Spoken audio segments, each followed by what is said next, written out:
and get some highlights, and you gotta do fittings, and we gotta do, you know, facials and Yes. suntans and all kind of things that we did to get you guys ready. And you guys rose to the, it's like, you know what? I'm gonna be dancing just like them. And you practiced and you What? worked Yes, hard. Your work yes. ethic was incredible. Well, And whatever it takes, you yeah, know, whatever it takes. When you, I think too, people can say what they want to say about the group and whatever they feel like, but we all knew our roles, right? yeah, And it's kind of like, no, you come in, everybody be a team player, do what you need, because we want to win, right? yeah, we And want so to with those, win. And yes, everybody's and with, important. And yes, and with everybody's those got to work hard. If attitudes, you slacking, you're gonna get left behind. And that's that's, right. you know, that's the work ethic that I see. Like, I talked to Chloe and Hallie, and they have that same work ethic. Like, Woo, whatever yes, it takes, you know, they turn their tennis court into a place to have, a you know, how set. we bootlegged everything. You know, we made it work, and everybody had to work really hard. And it was just really it was a good time, though. It was really a good time. It And was a beautiful time because it makes you appreciate even the wins you have today, because you can look back and say, this is the work, the foundation was built for the success that everybody has right now. right. And Michelle brought that comedy, because that girl was crazy. I remember when you guys were in that pool doing Survivor. Yes. I almost went to the bathroom on myself. I was laughing so hard because instead of putting them in the ocean, they put them in this big swimming pool so they could look like they were. And the wind was blowing real hard.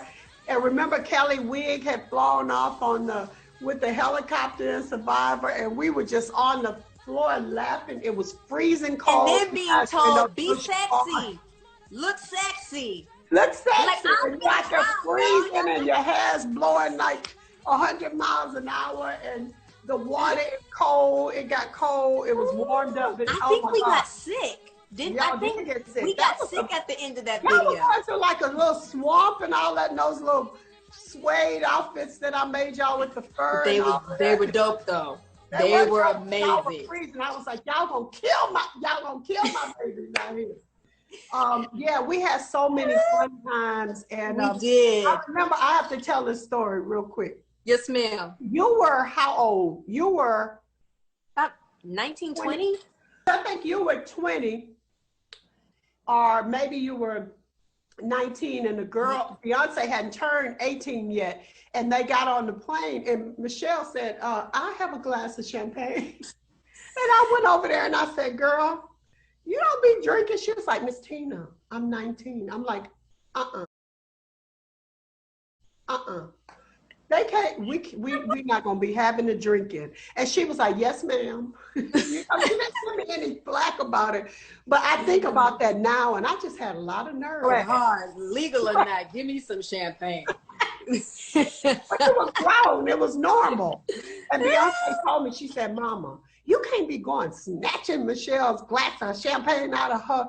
But you know what? My mother would have appreciated that. I think too, with my background with the church and everything, Yes. what made my mother so comfortable was that you were around to be the mother. That's to right. And snatch us up every Sunday, didn't you? Yeah, let me tell you, you need stock in the book called The Power of a Praying Woman and The Power of a Praying Wife. You kept us in those books. If we could not get to church on a Sunday, you were calling us, or we were having intercessory prayer with our vocal coach, Kim. And that is what the world needs to know.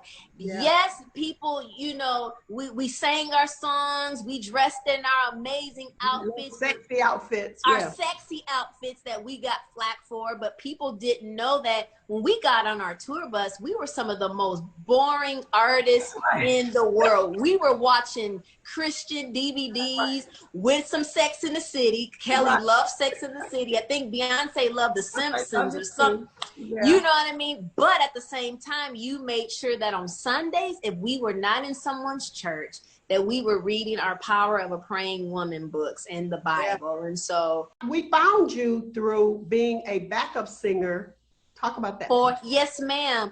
In '99, I was a background singer for R&B legend Monica. Yes. And her dancer at the time, Janella Segura, also was Destiny's Child's choreographer. And she was my cousin. Yes, that's right. Yes, so when things were kind of changing with Destiny's Child, apparently Janella recommended me to you guys. Asked her, we were on a hunt, and I said, don't you know anybody? And she said, well, was this really? Because Janetta was very protective of the girls, too. And she was like, Tina, I know some people, but they're not going to be able to deal with you, you know, being so strict and all of that. And she was like, you know, and they got to be nice and have a certain personality, because I ain't trying to bring nobody around my little cousin, you know. And so I was like, you know somebody. And so she said, you know what? I know this one girl that's pretty and she can really sing. And she was backup singer for Monica. So that's how I got in touch with you. So I know that you are extremely busy. I see you all the time, follow you on Instagram, and you're on, you know, you're speaking and you're singing, and tell us what you're doing right now, and, you know, what's going on with you. Well, right now, of course, all of us are kind of locked down, but I've been having such a great time these past few years, really on the public speaking circuit. I've been more so on the mental health side of things, sharing my journey and being transparent about my journey.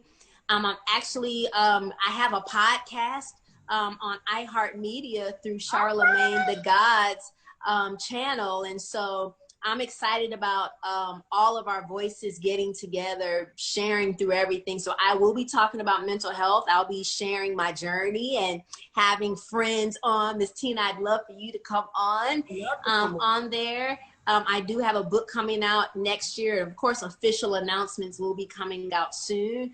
And that's just kind of what I'm kind of transitioning into in this season.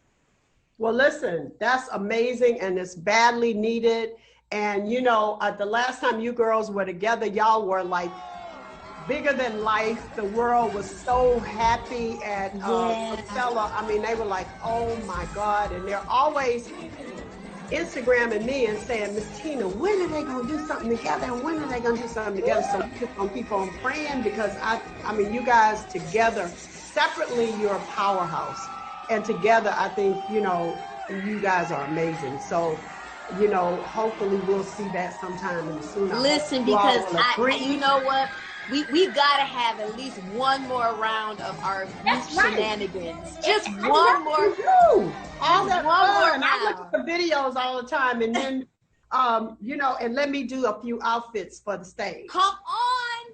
It would not be, but Miss Tina, I better tell you right now publicly, you know, thank you for your sacrifice. Thank you so much for being there for us. As we were talking yesterday, the world don't need to be privy to all of that, but just thank you for your sacrifice and all that you did, everything that you withstood to make sure that we are the ladies that we are today.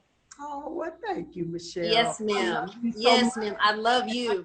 My next guest, I have known forever, and she wrote a book, and I actually wrote the foreword for it. It is amazing. It's had me in tears for weeks, and it let me know that I needed to stop and change some things in my life and learn how to say no. And she's been a spiritual guide for me forever.